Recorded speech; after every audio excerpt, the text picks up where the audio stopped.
მე ვარ იუდო ტოპარი, სამოქალაქო აქტივისტი და შეშმო ქალი.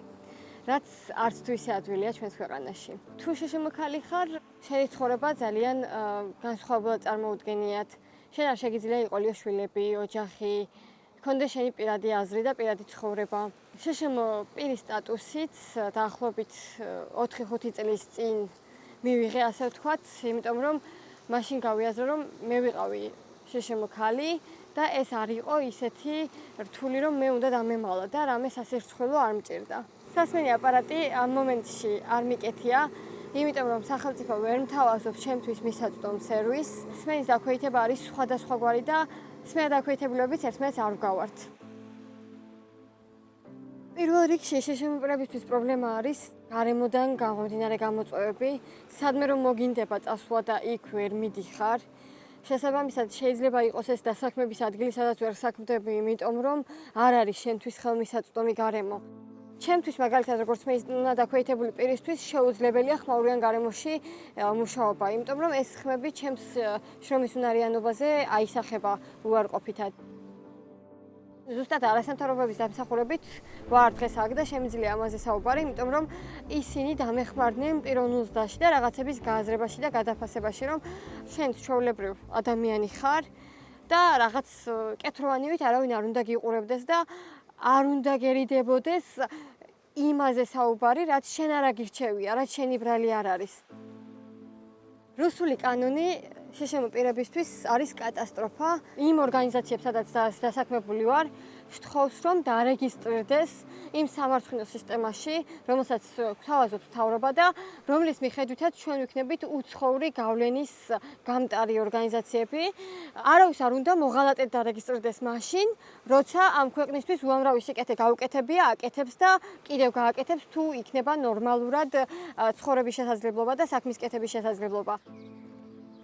ევროპას ვითხოვ, იმიტომ რომ ის სიკეთეები, რაც იქ არის შეშმო პირებისთვის, იყოს აქაც და თანაბრად ხელმისაწვდომი იყოს ყველასთვის. ანუ თუ მაგალითად ვიღაცა კინოში წინა შესასვლელიდან შედის, ჩვენც გვინდა რომ წინა შესასვლელიდან შევიდეთ და არა ვთქვათ, აი, იქით ნახე უკან გვაქვს რაღაცა პანდუსი გაკეთებული. მე ჩვეულებრივ მინდა ვიცხოვრო სხვა ადამიანებთან ერთად, წავიდე იქ, სადაც გამიხარდება, ვიყო იმათი ნაწილი და ესე არ ვიყო, რომ აი, შენთვის რაღაცა ცალკე გვაქვს და ამის გამო რომ მომიმადლიერო, აი, ეს მგონია ყველაზე ცუდი. არ შემიძლია არ ვისაუბრო ჩემს კომპანიონ და მეგობარ ცხოველებზე, რომლებიც ვთვლი რომ უკეთეს გარემოში ცხოვრებას იმსახურებენ. ჩემი კატა მაგალითად არის შეშმო კატა, ხო და მაგაზეც იყო, ასე ვთქვათ, რეპლიკები, რომ ასეთი კატა რატომ მოიყვანე მაინც და მაინც სახლში, როცა 1000 განსხვავებული და ჯამთელი ძალიან არ მიყვარს ეს სიტყვა. კატა არის გარემოში. მე მენატრება იზრო, როცა ევროპაში ვიყავი და აი ხელის შესახებად მენატრებოდა ცხოველები.